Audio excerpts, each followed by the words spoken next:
Welcome to day number 6 of the 14-day challenge. I'm Angela and I want to revisit day number 1 of our 14-day challenge. Have you set the atmosphere in your home? You probably did right after we spoke about it, but I don't know if you realize the atmosphere changes all the time. If you're here living in mid-Missouri, that's a given. The atmosphere just changes at a drop of a hat. I was just out yesterday. I had a few things to pick up, and the atmosphere was very different in different places that I went. Some people were wearing masks and had blue gloves on and were very distraught, practicing a lot of social distancing, very concerned if you were standing even next to them at the grocery store. Other people were smiling. A complete opposite was taking effect. And I had to set the atmosphere even before I left the house. Kirk put on a song called I Raise a Hallelujah. Oh boy, howdy, I would recommend that you listen to that. Get it in your spirit. And that's what I hummed all the way into town. And as I was at the grocery store, the couple of grocery stores that I went to, that little song just stuck in my heart and changed the atmosphere, at least around me. It wasn't a pigpen atmosphere anymore. It was Raise a Hallelujah. It was a joyous thing. At one point I was in the tomato paste aisle, the tomato section aisle, and all of the things that I typically grab for were gone. But I wasn't alarmed about that. A gentleman walked by and he said, "Hey, slim pickings, huh?" And I said, "It's perfectly fine. It's okay. I just tried some other items." Asked the Lord, help me to figure out what I can do in place of what I usually grab. And I'll tell you what, He did. And so I just brought home some different brands. It was just fine. It's okay to be fine.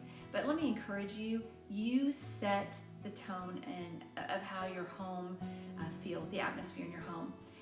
Look at fear as being like a really bad guy outside banging at your door. Are you going to bolt the door and tell it to go away? Or are you going to open it wide and ask it in for tea? Just think about that. I'm not doing that. Fear has no place in our home. And when I get in the car, it has no place. And while I'm at the grocery store, it has no place. I have to deliberately set the atmosphere.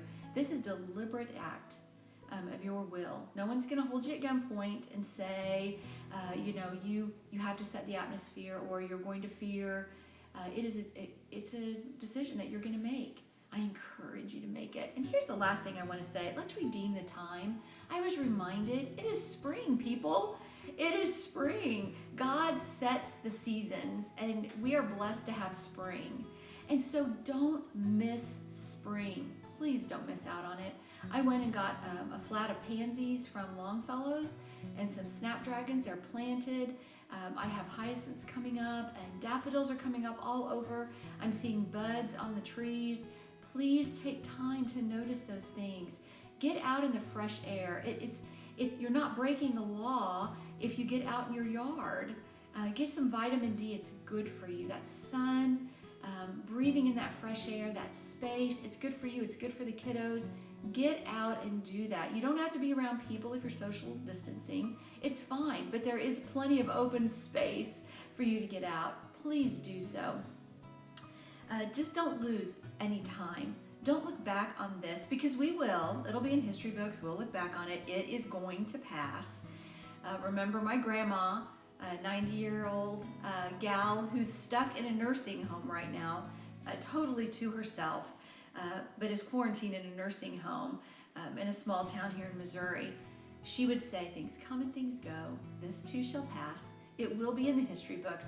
But let me tell you something. I want to look back at this time as a time that challenged me to grow, that challenged me to reevaluate some things, that challenged me to do some of the things that I was putting off doing here in my own home.